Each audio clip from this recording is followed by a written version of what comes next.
اس میں کوئی شک و شبہ نہیں کہ نواسۂ رسول سیدنا امام حسین حق پر تھے اور حق پر ہیں، جبکہ یزید ظالم اور یزید کے حواری بھی ظالم تھے۔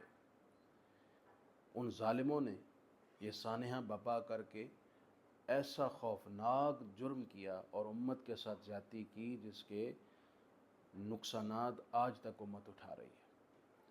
میں تاریخ کی موضوع اور مجہول روایتوں پہ درپے نہ ہوتا ہوں نہ مانتا ہوں۔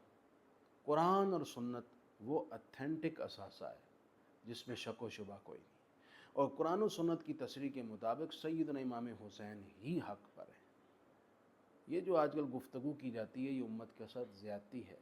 سیدنا امام حسین کے حوالے سے کوئی نازیبا لفظ، گھٹیا لفظ، چھوٹا لفظ یوز کرنا یہ توہین اہل بیت ہے، یہ امت کے درمیان گروہ بندی میں اضافہ کرنے والی بات ہے۔ اللہ تعالیٰ نے آیت اہل بیت میں ارشاد فرمایا، آیت تطہیر جسے کہا جاتا ہے، انما یرید اللہ لیذھب عنکم الرجس اہل البیت ویطہرکم تطہیرا۔ اللہ تعالیٰ نے اہل بیت کو کامل طہارت دینے اور ہر قسم کے رجس اور آلودگی سے انہیں محفوظ رکھنے کا اعلان فرمایا۔ تو سیدنا امام حسین کی طرف اگر بغاوت اور خروج کی نسبت کی جائے تو کیا یہ اس آیت کے منافی نہیں؟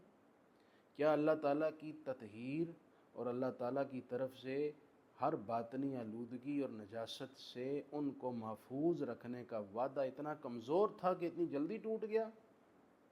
لہٰذا سوچ کر بات کیجیے گا۔ رسول اللہ صلی اللہ علیہ وسلم نے فرمایا، ان الحسن والحسین سیدا شباب اہل الجنہ، یہ حسنین تو جوانان جنت کے سردار ہیں۔ تو جو اتنے بڑے منصب پر فائز ہو تو کیا وہ کسی غیر شرعی امر کا ارتکاب کر کے اس منصب پر پہنچا ہے؟ کیا یہ معیار ہے اللہ کے ہاں؟ یقیناً ایسا نہیں ہے۔ یہ آیت اور حدیث بتاتی ہے کہ سیدنا امام حسین کی ہستی پاک دامن ہے، حق پر ہے، اور آپ کی ذاتی معیار ہدایت ہے۔